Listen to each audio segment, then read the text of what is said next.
کہ اسے اور اس کے بھائی کو انتظار میں رکھیے اور تمام شہروں میں ہرکارے بھیج دیجیے کہ ہر ماہر فن جادوگر آپ کے پاس لے آئیں۔ چنانچہ جادوگر فرعون کے پاس آ گئے۔ تو اب دیکھیں کہ وہاں پہ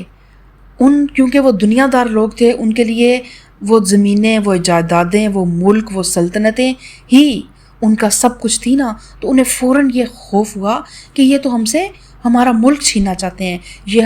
ہمیں ہماری بادشاہت سے بے دخل کرنا چاہتے ہیں۔ حالانکہ حضرت موسیٰ علیہ السلام نے کوئی سیاسی گفتگو نہیں چھیڑی تھی،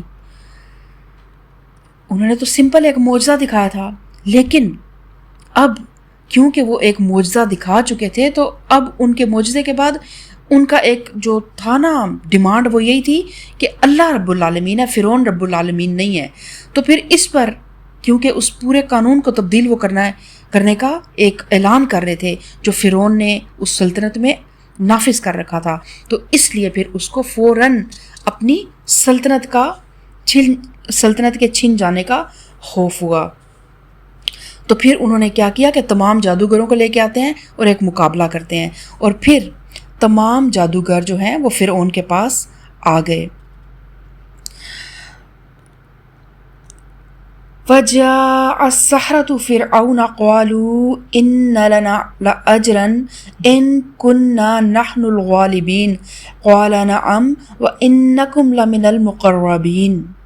انہوں نے کہا اگر ہم غالب رہے تو ہمیں اس کا صلہ تو ضرور ملے گا، یعنی جب جادوگر آئے تو انہوں نے فوراً فرعون سے اس سے اپنا انعام اور اکرام طے کرنے کی بات کی کہ ہمیں کیا ملے گا۔ فرعون نے جواب دیا ہاں، اور تم مقرب بارگاہ ہوگے۔ پھر انہوں نے موسیٰ سے کہا تم پھینکتے ہو یا ہم پھینکیں؟ موسیٰ نے جواب دیا تم ہی پھینکو۔ انہوں نے جو اپنے انچر پھینکے تو نگاہوں کو مسحور اور دلوں کو خوف زدہ کر دیا اور بڑا ہی زبردست جادو بنا لائے تھے۔ اور یہ تمام واقعات حضرت موسیٰ علیہ السلام کے ہم سورہ بقرہ میں بھی کچھ ان کا ڈیٹیل ان کی پڑھ چکے ہیں۔ تو یہ وہی تھا کہ فرعون نے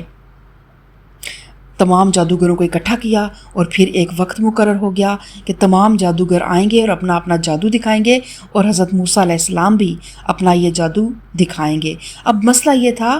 کہ جو فرعون کے درباری جو تھے نا، جو بھی جادوگر تھے، ان کے ذہن میں اللہ کی نشانی اور جادو کے امتیاز کا فرق موجود تھا۔ وہ جانتے تھے کہ اللہ کی کوئی بھی آیت جو ہے وہ جادوگر محض جادو، نظر کا دھوکہ یا اس طرح کی چیز نہیں ہے، لیکن اب وہ چاہتے یہ تھے کہ کس طرح حضرت موسیٰ علیہ السلام کے رسالت کے دعوے کو رد کر دیں۔ تو اس لیے پھر انہوں نے یہ ایک چال چلی کہ وہ ان کے اس معجزے کو جادو کے اندر لوگوں کے ایک اس طرح کی برین واشنگ کر دیں کہ یہ تو جادوگر ہے، یعنی عصا حقیقت میں سانپ نہیں بن گیا کہ اسے اللہ کی کوئی آیت یا کوئی معجزہ مانا جائے، بلکہ صرف ہمیں ایسا نظر آیا ہے کہ گویا وہ سانپ تھا، تو اس طرح تو ہم بھی کر سکتے ہیں۔ تو انہوں نے بھی اپنی اپنی جو بھی رسیاں تھیں وہ پھینکیں تو وہ سب سانپ بن گئے۔ تو پھر کیا ہوا، جو انہوں نے اپنے انچر پھینکے تو نگاہوں کو مسحور اور دلوں کو خوفزدہ کر دیا اور بڑا ہی زبردست جادو بنا لائے تھے۔ ہم نے موسیٰ کو اشارہ کیا کہ پھینک اپنا عصا۔ اس کا پھینکنا تھا کہ آن کی آن میں وہ ان کے جھوٹے طلسم کو نگلتا چلا گیا، یعنی ان جادوگروں نے جو رسیاں اور جو لاٹیاں پھینکیں، جب وہ بھی سانپ بنے تو لوگ تو بہت زیادہ ہیبت میں آ گئے۔ تو پھر اللہ تعالیٰ نے حضرت موسیٰ علیہ السلام کو کہا کہ اب آپ بھی اپنا عصا پھینکیں، اور دل ہی دل میں حضرت موسیٰ بھی کہیں نہ کہیں پریشان تھے کہ یہ تو انہوں نے بھی یہی کر لیا۔ لیکن اب کیا ہوا کہ جب حضرت موسیٰ علیہ السلام نے اپنا عصا پھینکا تو وہ ایک اژدہا بنا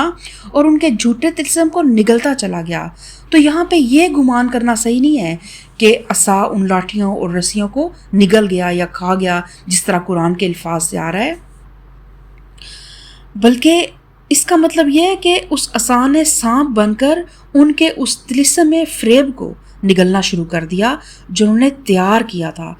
یعنی مانوی انداز میں نگل لیا کہ دودھ کا دودھ اور پانی کا پانی ہو گیا۔ جو انہوں نے فریب گھڑا تھا وہ سب کچھ ختم ہو گیا۔ جدھر جدھر سے حضرت موسیٰ علیہ السلام کا اژدہا گزرتا وہاں سے اس جادو کا اثر کافور ہو جاتا، جس کی بدولت وہ لاٹھیاں اور رسیاں جو سانپوں کی طرح لہراتی ہوئی نظر آ رہی تھی وہ بالکل لاٹھی کی لاٹھی اور رسی کی رسی بن جاتی تھی، اور اس طرح ان کا وہ طلسم جو انہوں نے فریب کی بنیاد پہ گھڑا تھا وہ ختم ہو کے رہ گیا۔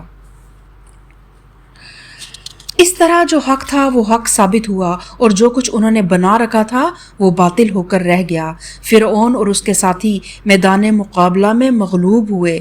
اور فتح مند ہونے کی بجائے الٹے ذلیل ہو گئے، اور جادوگروں کا حال یہ ہوا کہ گویا کسی چیز نے اندر سے انہیں سجدے میں گرا دیا، کہنے لگے ہم نے مان لیا رب العالمین کو، اس رب کو جسے موسیٰ اور ہارون مانتے ہیں۔ قالوا آمنا برب العالمین رب موسیٰ و ہارون۔ تو اس طرح اللہ تعالیٰ نے فرعونیوں کی چال کو الٹا کر انہی پر پلٹ دیا۔ انہوں نے تمام ملک کے ماہر جادوگروں کو بلا کر منظر عام پر اس لیے مظاہرہ کرایا تھا کہ عوام الناس کو حضرت موسیٰ کے جادوگر ہونے کا یقین دلائیں یا کم از کم شک میں ہی ڈال دیں، لیکن اس مقابلے میں شکست کھانے کے بعد خود ان کے اپنے بلائے ہوئے جتنے بھی وہ ماہرین جادوگر تھے انہوں نے بالاتفاق فیصلہ کر لیا کہ حضرت موسیٰ علیہ السلام جو چیز پیش کر رہے ہیں وہ ہرگز جادو نہیں ہے، بلکہ یقیناً رب العالمین کی طاقت کا کرشمہ ہے جس کے آگے کسی جادو کا کوئی زور نہیں چل سکتا۔ ظاہر ہے کہ جادو کو خود جادوگروں سے بڑھ کر اور کون جان سکتا تھا۔ بس جب انہوں نے عملی تجربے اور آزمائش کے بعد شہادت دے دی کہ یہ جادوگر نہیں ہے، تو پھر فرعون اور اس کے درباریوں کے لیے ان تمام باشندگان ملک کو یہ یقین دلانا بالکل ناممکن ہو گیا کہ موسیٰ علیہ السلام محض ایک جادوگر ہیں۔ تو اب فرعون نے کیا کہا؟ فرعون نے کہا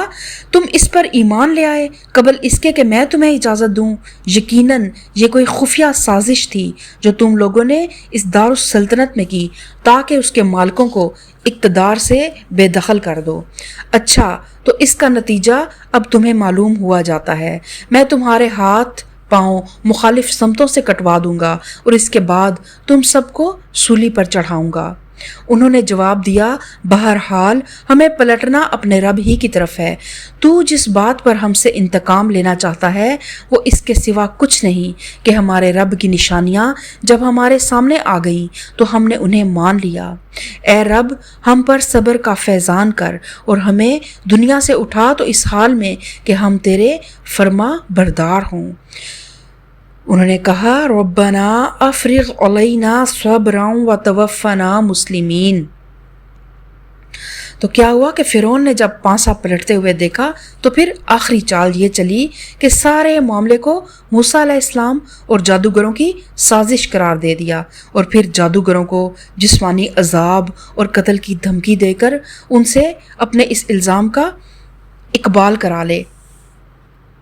لیکن یہ چال بھی الٹی پڑ گئی۔ جادوگروں نے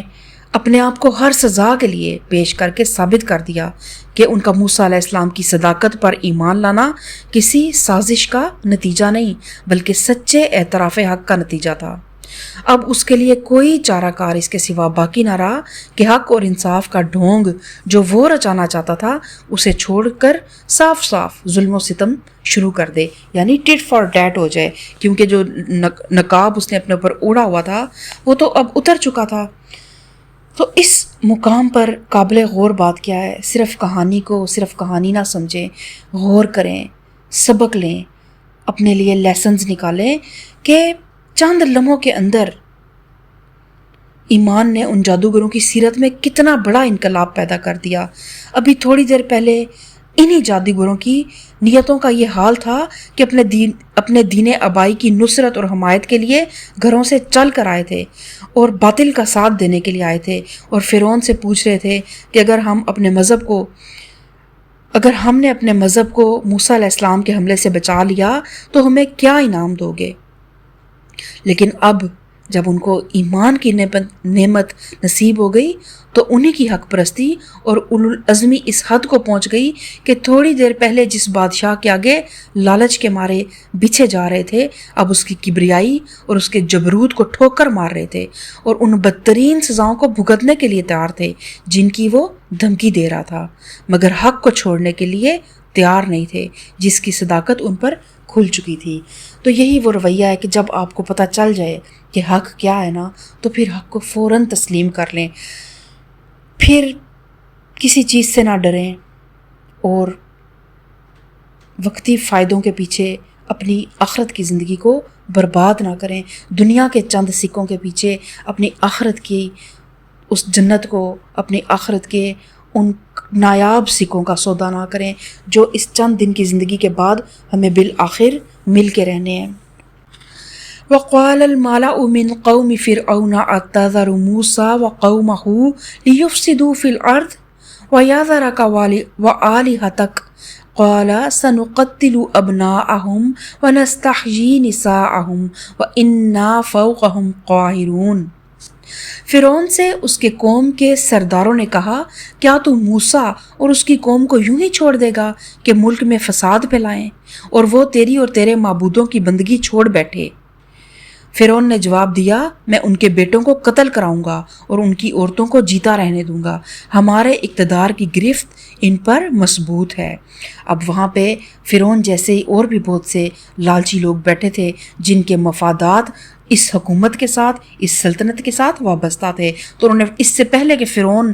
کسی کمزور لمحے کا شکار ہو جائے، انہوں نے فوراً اس کو بھڑکانا شروع کر دیا کہ انہوں نے تو تیرے دین کو بھی جھٹلا دیا، تیرے آگے یہ سرکشی کر رہے ہیں، تو ان کے لیے کیا فیصلہ کرتا ہے تو فرعون نے کیا کہ میں ان کے بیٹوں کو قتل کروں گا اور ان کی عورتوں کو زندہ رہنے دوں گا۔ تو واضح رہے کہ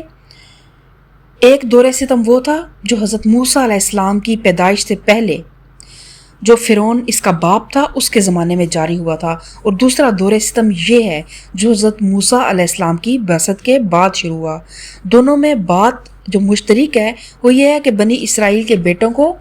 قتل کرایا گیا اور ان کی بیٹیوں کو جیتا چھوڑ دیا گیا تاکہ بتدریج ان کی نسل کا خاتمہ ہو جائے اور یہ قوم دوسری قوموں میں گم ہو کر رہ جائے۔ موسیٰ نے اپنی قوم سے کہا، اللہ سے مدد مانگو اور صبر کرو، زمین اللہ کی ہے، اپنے بندوں میں سے جس کو چاہتا ہے اس کا وارث بنا دیتا ہے، اور آخری کامیابی انہی کے لیے ہے جو اس سے ڈرتے ہوئے کام کریں۔ اس کی قوم کے لوگوں نے کہا، تیرے آنے سے پہلے بھی ہم ستائے جاتے تھے اور اب تیرے آنے پر بھی ہم ستائے جا رہے ہیں، یعنی پہلے بھی ہمارے ساتھ یہی ظلم و ستم روا تھا، اب جب تو ہمارا نجات دہندہ بن کے آیا اور آپ نے جب ہم سے یہ وعدہ کیا کہ آپ ہمیں نجات دلائیں گے، تو الٹا ہم پہ دوبارہ ظلم و ستم کے دروازے کھل گئے۔ تو حضرت موسیٰ علیہ السلام نے جواب دیا، قَالَ عَسَىٰ رَبُّكُمْ أَن يُهْلِكَ عَدُوَّكُمْ وَيَسْتَخْلِفَكُمْ فِي الْأَرْضِ فَيَنظُرَ كَيْفَ تَعْمَلُونَ۔ تو موسیٰ علیہ السلام نے کتنے صبر اور تحمل کے ساتھ اس مایوسی کے دور میں بھی، جب ہر طرف آگے اندھیرا ہی اندھیرا تھا، کتنی امید افزا بات اپنی قوم کے ساتھ کی، اور یہی ہر دائی کا فرض ہے کہ ہمیشہ اللہ سے ہمیشہ پختہ امید رکھے، اور جو لوگ اس کے ساتھ ہیں انہیں بھی ہمیشہ پازیٹیوٹی کی طرف لے کر آئے۔ تو حضرت موسیٰ علیہ السلام نے جواب دیا، قریب ہے وہ وقت کہ تمہارا رب تمہارے دشمن کو ہلاک کر دے اور تم کو زمین میں خلیفہ بنائے، پھر دیکھے کہ تم کیسے عمل کرتے ہو۔ پھر اللہ تعالیٰ فرماتا ہے، وَلَقَدْ أَخَذْنَا آلَ فِرْعَوْنَ بِالسِّنِينَ وَنَقْصٍ مِّنَ الثَّمَرَاتِ لَعَلَّهُمْ يَذَّكَّرُونَ۔ ہم نے فرعون کے لوگوں کو کئی سال تک قحط اور پیداوار کی کمی میں مبتلا رکھا، شاید ان کو ہوش آئے، مگر ان کا حال یہ تھا کہ جب اچھا زمانہ آتا تو کہتے ہم اسی کے مستحق ہیں، اور جب برا زمانہ آتا تو موسیٰ اور اس کے ساتھیوں کو اپنے لیے فعل بد ٹھہراتے، حالانکہ در حقیقت ان کی فعل بد تو اللہ کے پاس تھی، مگر ان میں سے اکثر بے علم تھے۔ انہوں نے موسیٰ سے کہا کہ تو ہمیں مسحور کرنے کے لیے خواہ کوئی نشانی لے آئے، ہم تو تیری بات ماننے والے نہیں ہیں۔ اور یہ ان کی انتہائی ہٹ دھرمی کی علامت تھی یہ بات کہ فرعون کے اہل دربار اس چیز کو بھی جادو قرار دے تھے جس کے متعلق وہ خود بالیقین جانتے تھے کہ وہ جادو کا نتیجہ نہیں ہو سکتی۔ شاید کوئی بے وقوف آدمی بھی یہ باور نہ کرے گا ایک پورے ملک میں قحط پڑ جانا اور زمین کی پیداوار مسلسل کم ہو جانا کسی جادو کا کرشمہ نہیں ہو سکتا۔ تو اسی بنا پر قرآن مجید کہتا ہے فَلَمَّا جَاءَتْهُمْ آيَاتُنَا مُبْصِرَةً قَالُوا هَذَا سِحْرٌ مُبِينٌ، یعنی جب ہماری نشانیاں علانیہ ان کی نگاہوں کے سامنے آئیں تو انہوں نے کہا یہ تو کھلا جادو ہے، حالانکہ ان کے دل اندر سے قائل ہو چکے تھے، مگر انہوں نے محض ظلم اور سرکشی کی راہ سے ان کا انکار کیا۔ یعنی ان کے دل مان چکے تھے کہ حضرت موسیٰ علیہ السلام برحق ہیں اور اللہ کی طرف سے بھیجے ہوئے ہیں، لیکن کیونکہ اب ان کا تعصب، ان کی گردن کا سریا ان کو جھکنے نہیں دے رہا تھا، تو اس لیے پھر انہوں نے یہ کہا کہ تو جو مرضی لے آ، ہم تیری کسی بات پر ایمان نہیں لے کے آئیں گے۔ اور جب کبھی کوئی عذاب آتا تو کہتے کہ یہ موسیٰ علیہ السلام اور ان کے ساتھیوں کی نحوست کی وجہ سے ہم پہ یہ عذاب آ رہے ہیں، اور لیکن جب اللہ تعالیٰ کوئی خوشحالی دیتا تو وہ کہتے کہ ہم تو یہی ڈیزرو کرتے تھے۔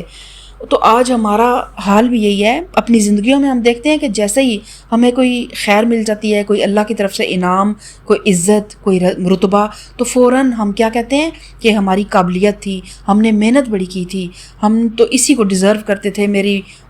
والدہ بھی بڑی ماشاءاللہ ذہین خاتون تھی، میرے والد فلاں تھے اور میرے چچا، مطلب ہم سارے کریڈٹ خود لے لیتے ہیں۔ اور اگر اللہ نہ کرے کوئی کمی آ جائے زندگی میں، کوئی ناکامی درپیش آ جائے تو فوراً بلیم گیم، اس کی نظر لگ گئی، اس نے مجھے یہ آگے بڑھنے نہیں دیا، اس نے مجھے یہ کام کرنے سے روک دیا، اور ہم بھی فوراً بلیم گیم کرنے لگ پڑتے ہیں۔ تو آپ دیکھیں کہ کیا کون سے وہ رویے تھے جنہوں نے بالآخر وہ جو قومیں تھیں جو دنیا پہ راج کرتی تھیں ان کو نیست و نابود کر دیا۔ کیا تھے؟ ہٹ دھرمیاں، تعصب، بلیم گیم اور کریڈٹس لینا، اور اپنی خود پسندی کے ایک دلدل میں وہ قومیں دھسی ہوئی تھیں۔ تو پھر اللہ تعالیٰ نے بالآخر ان پہ پہ در پہ آزمائشیں ڈالی۔ اللہ تعالیٰ فرماتا ہے فَأَرْسَلْنَا عَلَيْهِمُ الطُّوفَانَ وَالْجَرَادَ